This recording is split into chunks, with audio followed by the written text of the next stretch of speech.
as we welcome you back outside the Jackie Robinson Rotunda here at Citi Field. The sun is beginning to peek out a little bit. Gary Apple, Bobby Ojeda, Bobby Valentine, and how about this?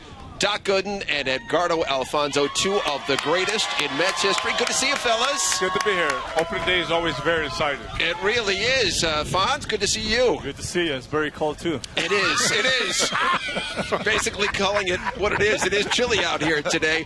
Let's begin. And I want to get your impressions, Doc, because Zack Wheeler made no bones about it. He wanted to start on opening day.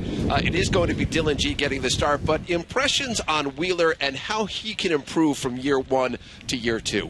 I think the main thing, first of all, I'm happy to say that that he feels that way, that he should start. That tells me that he has a lot of confidence in his ability this year.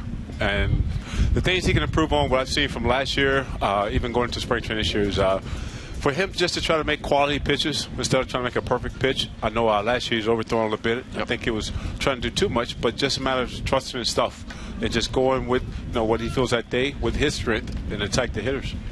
Doc, along those lines with the overthrowing, okay, he's got nice secondary stuff. I know you've seen him some.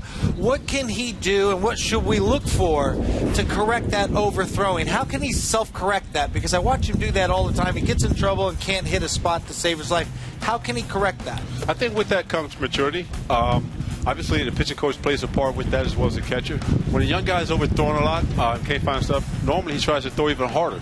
That's a perfect time to back off a little bit, whether it's the breaking ball or a nice changeup to pull back.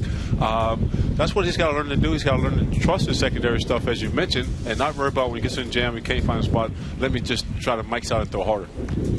Fonz, want to get your take on Ruben Tejada, because he's been much discussed, much talked about. You worked with him a little bit down. You worked with him down in Port St. Lucie. Did you see some improvement in Ruben Tejada? I see. What happened with Ruben. I think his ability is there. But the thing is, he has to believe. He has to believe what he has, because he worked so hard, and he had to realize then he can play the game. He can play the game. He proved it like 2 years ago, and that's the guy we need right now. We need to trust himself, to believe the ability to play the game.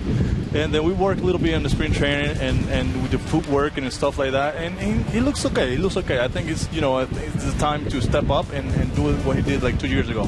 Fonzie, another guy they're talking about for the middle infielder, Flores. You've seen him over the years. I think he's been unfairly cast as he can't play the middle. You know something about playing the middle. Let me ask two things. How long will it take him to get a little more comfortable there, and second base or shortstop a better fit for him? I think Flores is the guy he signed as a shortstop, and he played winter ball as a shortstop, and like me, I was playing signed as a shortstop. I moved to second base and at third base, so you make an adjustment, And then what I did, we talk about a lot. We talk about in spring training working. Feet work. I think it's a little slow, but I think he's gonna get it. He's gonna review a little bit what he was doing in shortstop back in those days, and then I think it's gonna be fun. I mean, we probably see him sometime this season over here, sometime this month or next month over here. So let's see what happens. Interested to get both of your takes on the comments Sandy Alderson made this spring.